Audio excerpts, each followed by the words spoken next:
농촌강령의 이제 생산 기반 성과와 이제 문제점이라고 좀 보면, 기본적으로 생산 기반의 건설 동향을 보면은 여러 가지가 이제 있습니다. 우리가 생산 기반이라고 했을 때는 제가 이제 처음부터 말씀드렸지만, 기본적으로 관계시설을 이제, 그러니까 농업에 필요한 용수를 공급하는 모든 시설을 우리가 생산 기반, 농업 생산 기반이라고 이제 표현을 합니다. 그리고 이제 뭐 예를 들면 청천강 평남관계 자연 흐름식 물길도 있고, 황주 긴등벌 자연 흐름식 물길도 있고요. 그다음에 강령호라고 해서 강령강 담수화 공사라고 하는 것도 적극적으로 추진을 했고, 또 여기에 관계수로도 지난해에 완성을 했습니다. 문제는 뭐냐면, 이렇게 많이 건설을 하더라도 기술적인 문제가 있고 질적인 문제가 있어서 항상 재공사를 하거나 아니면 확장공사가 계속해서 반복이 돼요. 그만큼 이 공사의 어떤 질적인 문제가 제대로 보장이 안 되고 있다라고 하는 문제를 보여주는 거죠. 또 이제 건설 대비 용수 공급 효과가 굉장히 부족한 상태입니다. 그러니까 건설을 한번 관계수를 해놓으면 거기에 따른 이제 용수 공급 효과가 충분히 이제 곡물 생산으로 이어져야 되는데, 대규모 용수로를 이제 건설을 해도 손실률이 너무 높아요. 그러니까 물을 중도에 물이 사라지는 그러한 것 때문에 손실률이 굉장히 높다. 그래서 이제 용수 공급에 대한 효과가 제대로 이제 많이 발휘되지는 못하고 있는 그런 한계가 있다라고 볼 수가 있겠죠.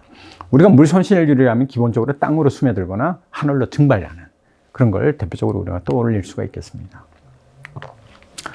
농촌강령 기간의 생산 기반을 이제 정비 보강하는 사업이 있었는데, 이 정비 보강 사업이 지금 24년 2개년 동안 이제 진행이 됐죠. 물론 올해까지 2025년도까지 계속해서 추진이 될 겁니다. 여기에서 이제 그 북한은 농촌혁명 강령 수행에서 이룩된 수리와의 변혁적인 성과다, 이렇게 이제 규정을 해서 굉장히 자평을 이제 하고 있는데, 보면은 그 내용들을 보면은 한 7,000여 개소의 이제 양수장이 지금까지 건설이 됐고, 그 다음에 19,500여 개소의 이제 지하수 시설도 건설이 됐고요. 다 물을 공급하는 겁니다. 그래서 이 물을 공급하는 대상을 수원공이라고 불러요. 그래서 수원공 시설들을 굉장히 많이 확보를 하고, 평야부라고 하면 물을 흘러 보내는 시설들을 많이 이야기를 합니다. 그래서 그 안에는 배관도 있고, 물을 공급하는 용수로도 있고, 그다음에 물길 이런 것들이 다 개보수가 추진이 되면서 논과 밭에 물을 충분히 공급할 수 있는, 그러니까 물을 충분히 공급받을 수 있는 그 면적이 43만 6천여 헥타다, 이렇게 발표를 했습니다. 북한의 전체 이제 경지 면적이 약 한 191만 헥타 정도가 되거든요.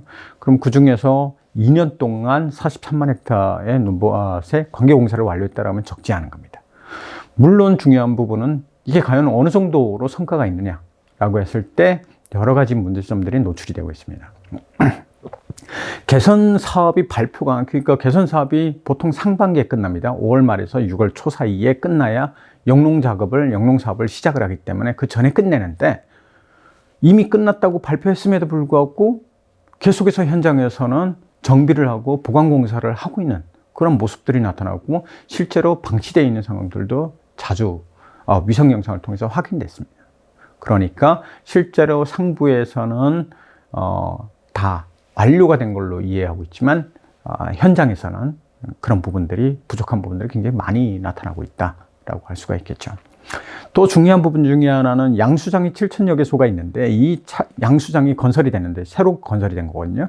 양수장이 7,000여 개소가 건설이 되는데, 문제는 뭐가 있냐면, 양수장을 돌리려면 전력이 필요합니다. 이 전력이 부족한 상황에서 양수장 건설이 과연 의미가 있을까? 그래서 그동안 북한은 양수장을 건설 안 하고 물을 자연 흐름식으로 보내는 그러한 전략을 채택을 해왔습니다. 이게 2000년대부터 이제 시작을 했는데, 오히려 양수장 건설은 좀 더 과거의 어떤 전략과 정책과 이제 배치가 되는 그런 모습들을 또 보여주고 있는 거죠. 그래서 이제 결과적으로 뭐냐면은, 양수장 정비 보강 사업을 이제 추진을 하더라도 그 성과는 생각보다 미비할 수가 있다, 이렇게 판단이 되는 부분이 있습니다. 간척사업 부분입니다. 기본적으로 간척사업을 적극적으로 추진을 하고 있습니다. 지난 이제 2023년 12월에 김정은 위원장이 제5차 어머니 대회에서 간척지를 앞으로 7, 8년 안에 다 완성을 하겠다라고 얘기했습니다. 북한이 처음부터 간척 목표로 잡은 면적은 30만 헥타 정도 규모인데 지금 현재까지 약 한 11만 헥타 정도를 완성을 했습니다. 물론 아직 농사 짓는 곳도 있고 못 짓는 곳도 있습니다.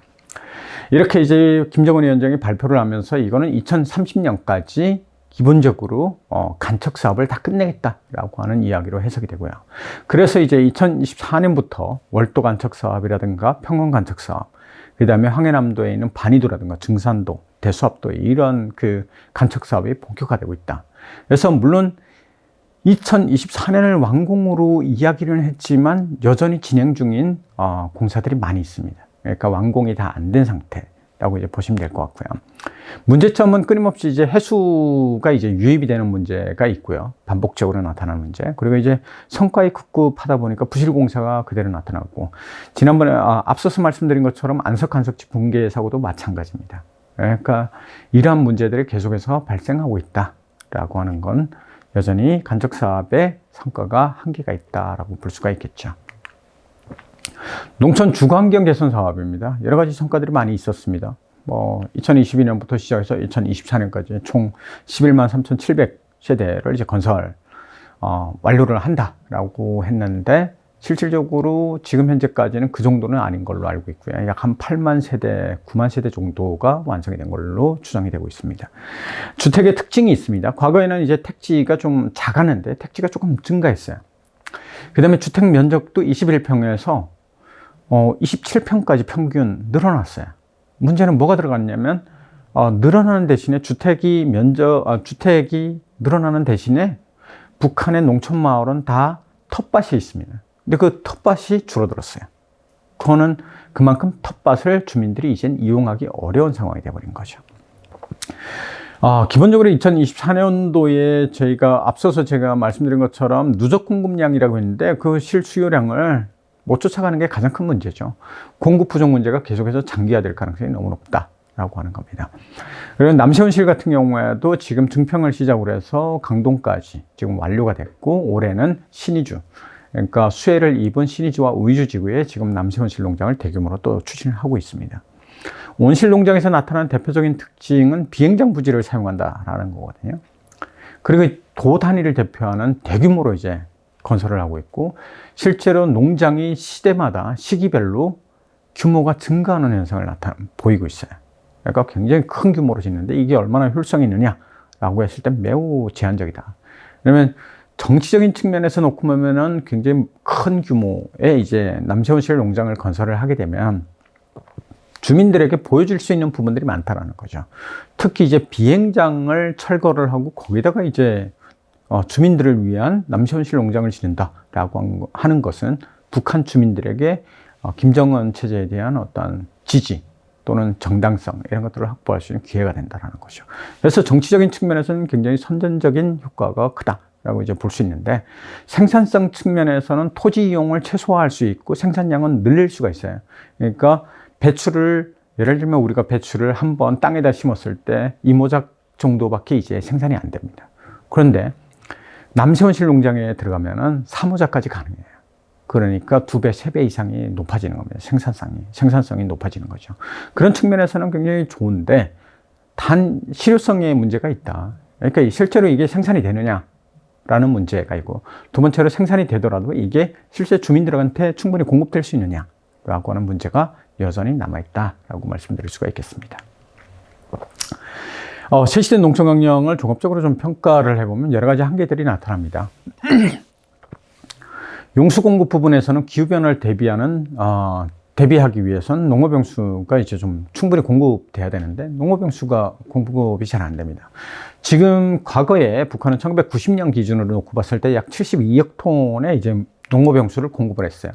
현재는 그동안의 기반 시설이 조금씩 증가를 하면서 약 한 85억 톤 정도를 추정을 합니다.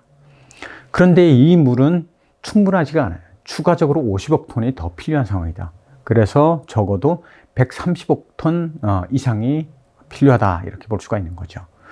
배수 문제도 심각합니다. 기후변화를 대비하기 위해서는 폭우를 대응을 할 수 있는 배수로가 있어야 되는데 북한은 용수로와 배수로를 같이 사용합니다. 그러다 보니까 폭우라든가 우기에 굉장히 취약해요. 그래서 물이 제대로 배수가 안 되면 결국에는 물이 밭으로 넘쳐나면서 작물 피해로 이어지는 거죠. 실제로 별도의 이제 배수로는 기본적으로 3분의 1 이상은 갖춰야 되는데 그렇게 갖춘 논도 심지어 많지가 않아요, 북한에는. 그러니까 배수가 제대로 안 돼서 기후변화에도 굉장히 취약한 한계점을 가지고 있다, 이렇게 볼 수가 있겠죠.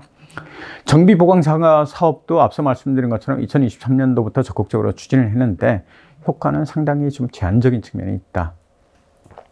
간척지 부분 같은 경우에도 간척론을 만들더라도 여전히 염도가 높아서 염의 피해를 반복적으로 보고 있다라고 하는 부분 말씀드릴 수가 있을 것 같고요. 건설 역량이 계속해서 분산이 돼서 인력과 장비가 부족해서 간척지 건설이 지연되거나 느려지는 상황이 발생을 합니다. 또 부실 공사가 자꾸 나타나고 있고요.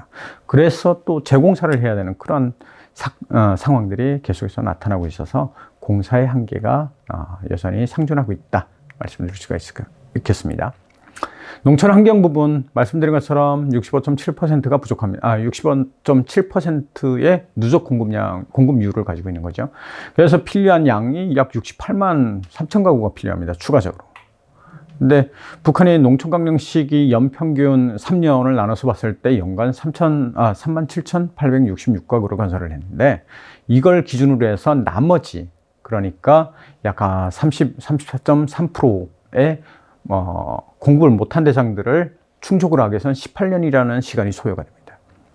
그런데 문제는 18년 뒤에 또 그만큼 늘어난 58년 이상 된 노후 주택이 무려 120만 채가 됩니다. 이걸 또 건설을 하려고 하면 주택 수요 공급 기간은 또 31년이 추가로 소요가 되는 거죠. 그러니까 그만큼 주택 공급이 수요를 따라가지 못하는 거죠. 주거 실태 같은 경우에도 난방 문제가 굉장히 심각합니다. 상하수도 문제도 있고 전력이 부족해서 기본적으로 볏짚이라든가 나무, 석탄 이런 것들을 떼고 또 소토지를 많이 일구고 하다 보니까 산림이 부족하고요. 산림이 훼손되고 공기질은 굉장히 떨어지는 그런 상황들도 반복이 되고 여기에 자연재해까지 더해집니다. 왜냐하면 농촌 같은 경우는 상수도가 굉장히 부족하기 때문에 자체적으로 땅에다가 쫄장을 박아서 관을 박아서 물을 이용을 하는데 이 이용이 이제는 점점 더 어려워지는 상황이에요. 왜냐하면 지하수 수위가 자꾸 내려갑니다. 그래서 더 많이 파야 되는 거죠. 한국 같은 경우에는 남한에서는 기본적으로 기계로 파지만 북한의 농촌 같은 경우에는 기계가 없기 때문에, 기계가 부족하기 때문에 다 사람이 인력으로 하게 됩니다. 그러다 보니까 상수도 문제도 굉장히 어려움을 겪고 있다. 기본적으로 하수도는 농촌에는 거의 깔려 있지 않습니다. 그러다 보니까 오염수가 버려지게 되고 길에 버려진 오염수는 다시 지하로 유입이 되고요. 지하수에 오염이 결국에는 질병으로 확산되는 그런 상태가 지금의 농촌 환경이다, 이렇게 볼 수가 있겠고요. 주거 실태 중에서도 또 이제 도로망 같은 경우에는 대부분 이제 도로망이 좁아요. 5급 이상 되는 도로인데 이러한 것들은 차량이 2대가 지나가기 어려운 그 정도의 규모라고 이제 보시면 돼요. 대부분 농촌은 흑도로이기 때문에, 물론 북한의 전체 도로도 대부분 흑도로입니다. 도시만 조금 벗어나면 대부분 흙으로 이제 깔려져 있기 때문에 굉장히 열악하다라고 하는 걸 말씀드릴 수가 있을 것 같습니다. 자, 그래서 이제 사회주의 농촌 강령을 종합적으로 평가를 한다라고 이제 봤을 때 먼저 이제 목표. 북한이 발표한 농촌 강령은 사회주의 농촌 태제를 골간으로 이제 규정을 해왔고, 그 내용을 보게 되면 북한식의 농촌진흥 정책이다, 이렇게 이해하는 게 훨씬 더 빠를 것 같습니다. 그래서 3농, 그래서 농업, 농촌, 농민의 발전을 이제 목표로 하고 있고요. 그래서 낙후한 농촌을 좀 개변을 해서 도시와 농촌, 지역하고 지역, 노동자와 농민의 격차를 해소하겠다라고 하는 게 농촌 강령의 이제 목표 중에 하나다. 결국에는 최종 목표로 살기 좋은 문화농촌을 건설하는 것. 이러한 문화농촌을 건설하게 되면 사회주의의 전면적 발전의 기반을 만드는 거다, 이렇게 볼 수가 있겠죠. 요걸 간단하게지만 평가를 해본다라고 하면, 첫 번째는 농촌 강령을 위한 투자가 너무 제한적이에요. 결과적으로는 다 군산업이나 중화학공업 쪽으로 중시가 되고 있고요. 실제 돈이 농촌에 투자가 많이 안 된다, 이렇게 볼 수가 있겠죠. 두 번째는 곡물 생산이라고 하는 측면에서 성과에 대한 국가적 통제가 너무 강해요. 생산 의욕은 떨어질 수밖에 없습니다. 농민들이 그래서 자기의 어떤 생산 의욕을 가져가려면 기본적으로 국가가 자율성에 많이 맡겨야 되고, 생산분에 대해서 처분을 할 수 있도록 처분권을 허락을 해줘야 되지만 지금은 오히려 제도적으로 통제를 강화하고 있습니다. 신양국 정책이라고 하는 것도 그래서 2022년도부터 신양국 정책이 도입된 다음에 지금 북한의 곡물 가격은 굉장히 가파르게 상승해 있고, 그래서 농촌 주민들은 확보된 잉여 곡물을 팔 수 있는 소비처를 잃고 있는 상황. 그래서 시장은 곡물 가격이 상승하는 그런 상황이 발생하고 있다, 이렇게 볼 수가 있겠죠. 결과적으로 살기 좋은 농촌 문화 생활 기반이 조성이 됐을까? 결론을 말씀드리면 그렇지 않다. 너무 물론 지금 현재 추진된 게 이제 농촌혁명 강령이 추진된 게 3개년밖에 안 되거든요. 그래서 앞으로 뭐 6년, 7년의 어떤 변화를 좀 주목할 필요는 있습니다만, 지금까지 추진했던 내용이 여전히 제한적인 어떤 측면들이 있고, 그럼에도 불구하고 지금 북한의 어떤 상황, 과거의 어떤 북한 상황을 생각했을 때는 상당히 많은 부분들이 변화를 보이고는 있다, 이렇게 평가를 할 수 있을 것 같습니다. 네, 이상으로 제 발표를 마치도록 하겠습니다. 감사합니다.